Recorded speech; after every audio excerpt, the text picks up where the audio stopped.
and welcome to another episode of Talking Politics here at The Hindu with me, Nistula Hebbar, where we unpack the news making the headlines in domestic politics. In last week's episode on Talking Politics, which was largely about the Delhi excise policy and the political war between the Aam Aadmi Party and the BJP that has broken out over it, we spoke en passant about the resignation of senior Congress leader Ghulam Nabi Azad from the party.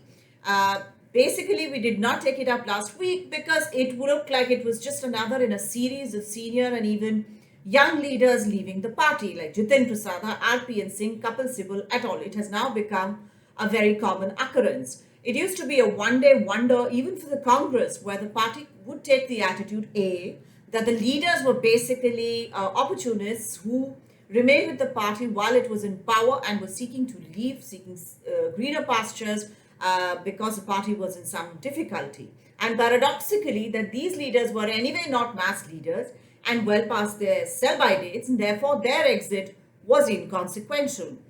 However, over time, Mr. Azad's exit has become a percussor of a larger crisis for the Congress, one that will have an impact on the party's prospects in Jammu and Kashmir, and more importantly, on the election of the next Congress president. I mean, there is a big question mark now in terms of the developments that have happened, whether or not it will be a unanimous election of a Gandhi to the post of the Congress president, or somebody appointed by the Gandhis, or there would be a serious contest for the polls. Now, we will look in this episode at all implications of Mr. Azad's resignation, what all has happened since. Is it the climax of the long-running crisis within the party, or will it fizzle out as previous rumblings have done?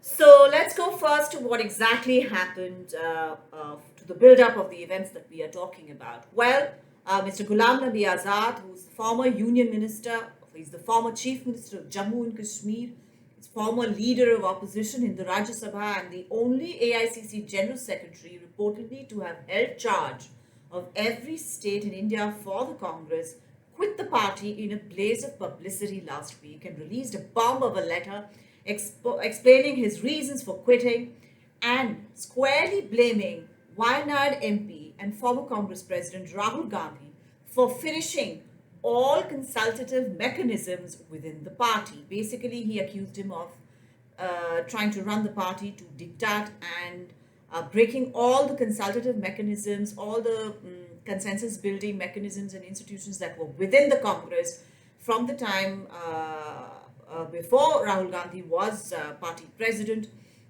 and basically asserting his will. Mr. Azad also blamed Mr. Gandhi's staff of controlling access to the leader and humiliating senior leaders of the party. He said that along with leaders referred to as the G23, he had asked for internal reforms and had expressed his suggestions along with this G23 group by writing to the interim president of the Congress, Sonia Gandhi. But at the subsequent meeting of the CWC, the Congress Working Committee, he says he and other leaders of the G23 who were members of the CWC as well, some of them were roundly castigated by other members in a calibrated move. The others in the Congress felt that this was a move to install a non-Gandhi at the helm of affairs, or somebody who hasn't been appointed at the suggestion of the Gandhis. This was seen as being disloyal. All this, he said, convinced him that the party did not want any course correction despite the drubbing that it had received in the hands of the Modi-led BJP in the 2014 and 2019 general elections and many other state elections as well. Much of what Mr. Azad wrote had been expressed by every other Congress leader who quit post-2014, that the Congress organization was somnolent, it needed reforms from within, and more than anything, it needed a full-time, hands-on party president. Since Rahul Gandhi quit as party president after the 2019 general elections debacle for the Congress, Mrs. Sonia Gandhi had been functioning as an interim president, and that's the situation that exists even in 2022. But what followed all of this? in terms of, his resignation and letter. Till now, it is all par for the course. This has happened before. In fact, media was feeling a great feeling of deja vu that this has happened before. But what followed was interesting. Soon, many leaders of the Congress in Jammu and Kashmir, specifically the Jammu region, also quit the party. Mr. Ghulam Nabi Azad had stated that he would be floating a regional party in Jammu and Kashmir, and the political situation in Jammu and Kashmir became interesting. Ever since the August 5th, 2019, reading down of Article 370, which gave special status to Jammu and Kashmir, and the reduction of the status of Jammu and Kashmir to a union territory and its division into two parts, Jammu and Kashmir and Ladakh, there has been a political vacuum in the state. Elections have not been held to the assembly. It's going to be a 90-member assembly in the union territory of Jammu and Kashmir. There is a buzz that the election will take place next year. The delimitation exercise has been completed. Voter enrollment rolls are being finalized, etc. So it looks like we might have elections in Jammu and Kashmir by next year, and the entrance of a regional outfit led by Ghulam Nabi Azad, made up of former Congress leaders, is an interesting development in that it would cut into the votes of the Congress. His floating of a regional outfit has set off political calculations as to the relative strengths and weaknesses of various political outfits, but with the overwhelming conclusion that it is bad news for the Congress, as much of the party organization seems to be shifting to Mr. Azad. Government sources say assembly elections, as I said before, will only be held next year. But with Mr. Azad's entry at the head of a separate party, the contest has become wide open. Now, Congress has enjoyed support, especially in the Jammu region. And since the BJP also has a strength in that area, it will be very interesting for political watchers to see just how this pans out. Now, this was, of course, the impact of Mr. Azad's resignation in J&K, on J&K, sorry. The Congress at the national level tried to put on a brave front and went ahead with the Congress Working Committee meeting to fix the dates for polls for the election to the post of party president, the national president of the party. Now, this was long being talked about, that there would be this election, that a lot of the problems that was being faced organizationally by the Congress with just an interim president at the helm of affairs, a lot of confusion with regard to the leadership issue, will be sorted out in September, October, with this election. So the CWC basically took Mr. Azad's resignation in its stride and said, okay, let's actually just get down to what we should be doing, which is that we should be electing a new party president. While all acknowledged that elections must be held, senior leaders had been for months trying to get a visibly reluctant Rahul Gandhi to agree to be party president again. Rahul Gandhi has been conveying to various party leaders that he actually does not want the position of party president. Now, this should, of course, in a different world, lay the ground open for other comers, other leaders who would like to stake claim to the party president's position. But the special situation of the Gandhi family vis-a-vis the Congress party has been that even if anybody else is at the helm of affairs, the Gandhis would remain a very, very important force, a magnet for party leaders who may have differences with the party president, a parallel court, so to speak. So even if you're not holding the position as Sonia Gandhi is doing at the moment, the Gandhis would remain a fixture. Naysayers, that is, the naysayers felt that someone else could be elected party president if Mr. Gandhi would be reluctant. Now, party president Sonia Gandhi basically has also, of course, been in the know that Rahul Gandhi has been reluctant. He's genuinely not interested in holding down the job of the party president. He's held it before and he quit after the 2019 election debacle. The next thing to do, therefore, according to her, was to have someone who would be a placeholder in that position. Basically, somebody who would have the blessings of the Gandhi family to occupy the post of party president. She asked Rajasthan Chief Minister Ashok Gehlot, but he refused to leave the CM's chair in Rajasthan because he was afraid that once he vacates that space, it would be occupied by Sachin Pilot. That was not a space that he was willing to concede in state politics. Even when all this was happening, the CWC declared the dates for polls in October, nominations to be filed by September 30th, date of the election if needed. If there were more than one candidate, it would be October 17th, which would be Monday, 10 a.m. to 4 p.m.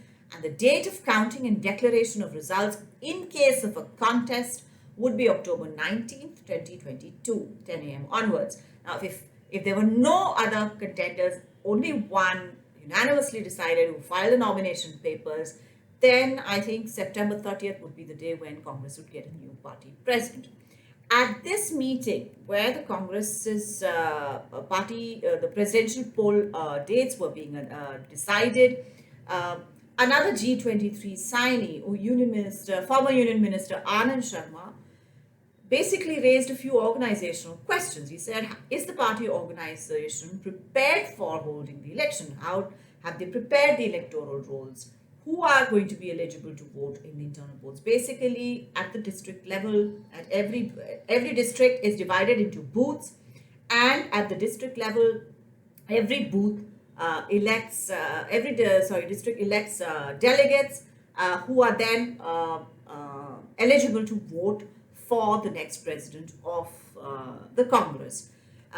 Another former union minister, Shashi Tharoor, wrote an editorial in a newspaper at the same time and said that the electoral process could be the start of a process of rejuvenation of the party, and he would like to see several candidates contesting. Now, this is completely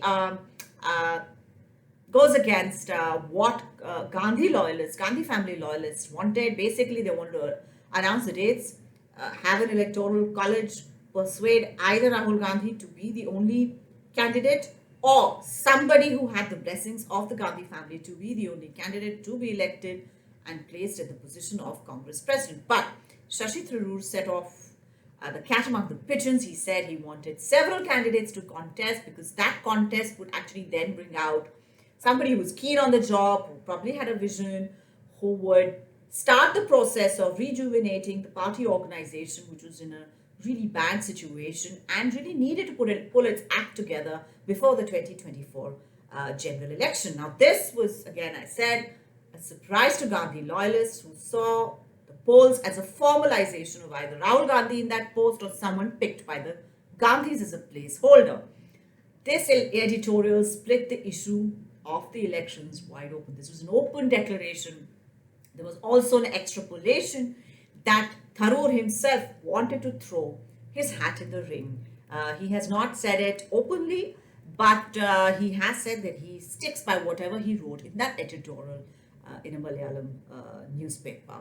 When all this was happening, the Congress leader in charge of conducting this poll, Madhusudan Mistry, spoke exclusively to the Hindu, to my colleague Sandeep Phukar, and said that the apprehensions expressed by Anand Sharma within the CWC meeting were unfounded, and that the electoral process was transparent and above board. His claims, however, were doubted by leaders like Manish Tiwari and Karti Chidambaram, who said that the integrity of the electoral process has to be maintained. Now, again, there was a response to this by Tamil Nadu MP, Congress MP Manikam Tigor, who put out on Twitter the lists of all the people in the booths in his area who elected him as delegate to be part of the electoral college to be voting for the next Congress president, so on and so forth. It's been going on back and forth, but it's quite clear here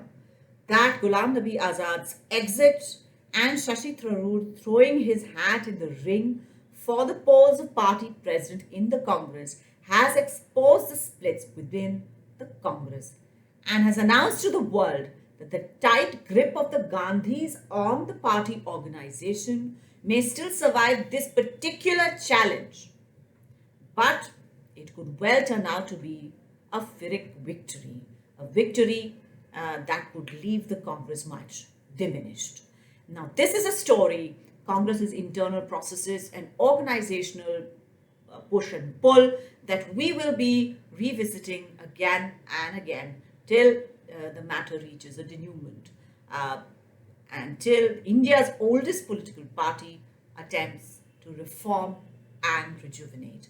This is all I have for you this week. I will see you next week. Thank you for watching.